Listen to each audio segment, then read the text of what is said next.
Motif pelecehan seksual mahasiswa. Viralnya kasus pelecehan seksual atau kekerasan seksual di lingkungan kampus menjadikan beberapa pihak meluncurkan pandangan-pandangan sebab dan asal-muasal gairah perpecekan tersebut. Terus berkelanjutan, kasus-kasus silih berganti bermunculan. Kasus lama terblow up, kasus baru terblow up. Dari mahasiswa sesama mahasiswa, mahasiswa dengan dosen, mahasiswa dengan dospem, hingga dosen dengan dosen. Memunculkan tanda tanya besar, kira-kira bagaimana sih modus operandinya? Langsung saja mari kita simak, inilah motif pelecehan seksual di lingkungan kampus.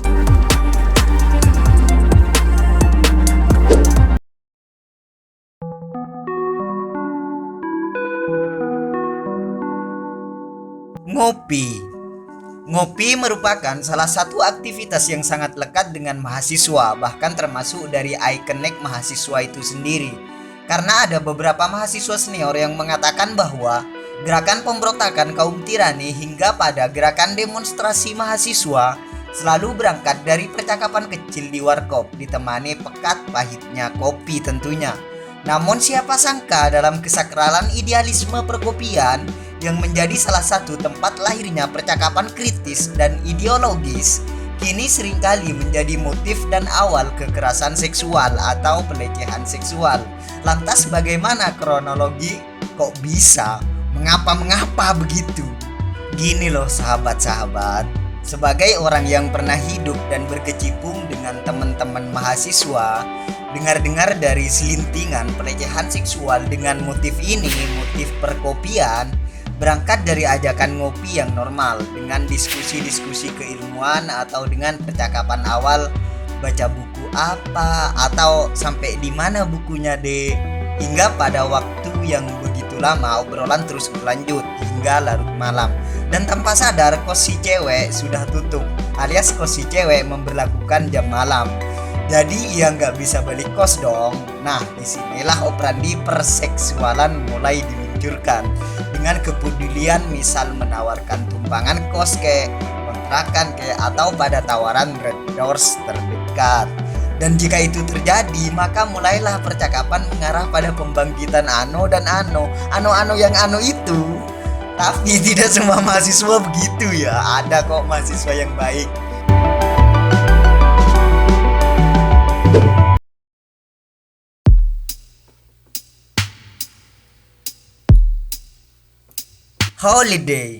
Holiday atau bahasa sekarang healing, yang sering kali lebih ke staycation. Healing becek lah bahasanya. Hal ini juga menjadi salah satu modus operandi yang seyogyanya sudah difahami oleh banyak kaum mahasiswa.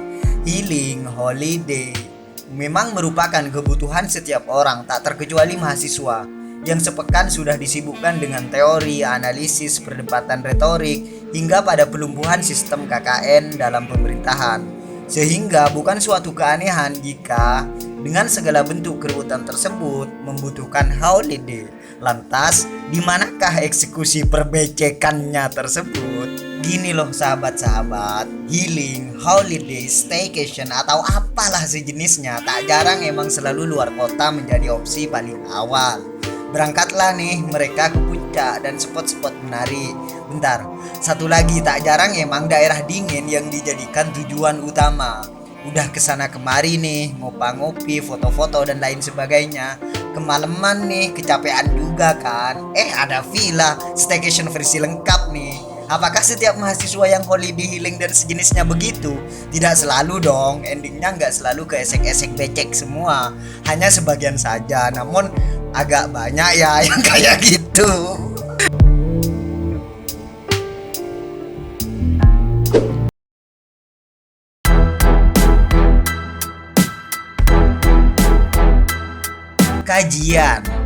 Kajian, apa sih yang salah dari kajian? Is that wrong jika dilakukan oleh mahasiswa?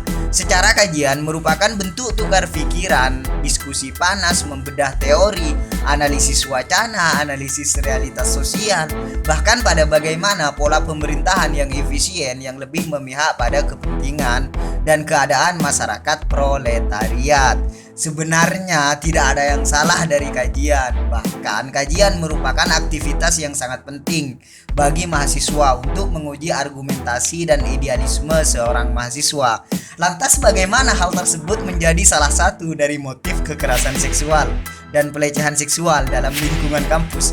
Gini loh sahabat-sahabat sekalian yang baik hatinya, orang yang sudah otak mesum atau otak jorok akan selalu mempunyai celah untuk meluncurkan modus-modus paling elegan dalam setiap kesempatan.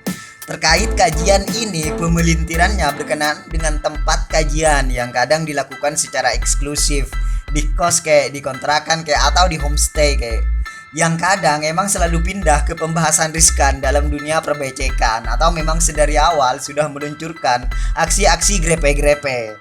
Apakah setiap mahasiswa begitu? Tentunya tidak, sahabat-sahabat. Tentunya tidak, sahabat-sahabat. Dari sekian juta mahasiswa, tentunya ada banyak yang pure kaderisasi, pure mentransformasikan ilmu pengetahuan. Jadi bijaklah dalam melakukan aktivitas keilmuan tersebut dan selektiflah dalam menilai modus operandi. Aku tahu kalian semua kritis. Aku tahu kalian bisa memilah dan memilih. I believe you can choose the right one and the wrong one to do. Lu nggak goblok-goblok amat kan?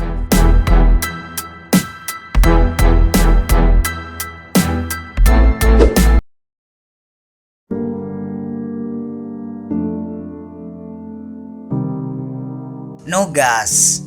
Nogas ya mengerjakan tugas kan. Ya namanya nogas ya pekerjaan yang berkenaan dengan aktivitas pendidikan dari dosen yang perlu diselesaikan. Kadang secara personal atau pribadi, namun juga kadang bersifat kolektif atau kelompok. Tapi ya otak seseorang tidak semua directly get the point what should do gitu kan. Masih perlu mendapatkan penjelasan lagi dari lingkungan atau teman-teman sendiri. Jadi kadang hal tersebut dijadikan sebagai kesempatan oleh orang-orang tertentu. Soal modus dalam dunia pertugasan ini sebenarnya emang tergantung dari pribadinya ya. Nggak semua mahasiswa atau nggak semua orang sangean kayak gitu. Gini sahabat-sahabat, terkait modus ini sebenarnya tergantung dari tempat dan waktunya. Kalau tempatnya udah nggak normal, misal yang terlalu intimate only you dan dia gitu, atau jamnya sudah nggak masuk akal, itu perlu diwaspadai dan pasang kuda-kuda untuk mengantisipasi hal buruk terjadi. Kalau gelagatnya sudah nggak enak, sebaiknya ajak ke tempat yang normal saja, atau jika soal waktu, tunda deh ke lain waktu aja, atau bisa looking for another narasumber. Oke, sekali lagi nggak semua mahasiswa dan kekerasan seksual atau pelecehan seksual tidak hanya yang kenta-kentu, ngentot-ngentot, ngewe-ngewe. Itu nggak hanya itu, man. There are so many another kind of it, you know.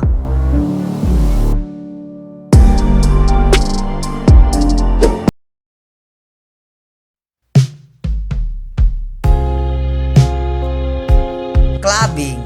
Clubbing ini merupakan hal yang sebenarnya bukan lagi motif ya, tapi karena emang sudah aksi awal yang mengarah ke sana, yaitu dunia bungkus-bungkusan. Jadi lumayan rumit juga ngejelasin kalau clubbing dijadikan motif.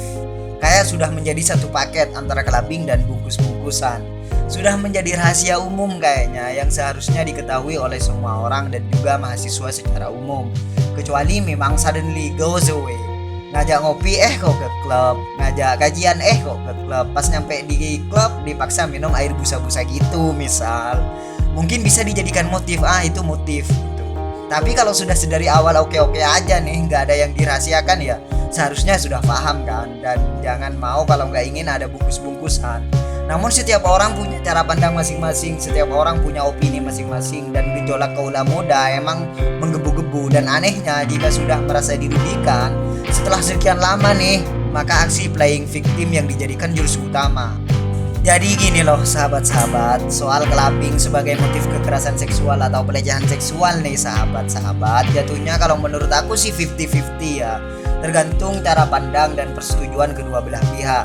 Sebaiknya menghindari resiko bungkus-bungkusan, mending gak usah mau deh kalau sudah berkaitan dengan jedak-jeduk dan air-air busa gitu, oke?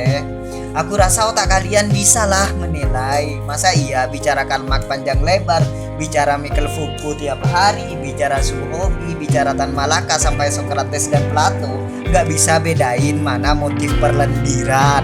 Masa iya perlendiran nggak tahu motifnya, kan aneh.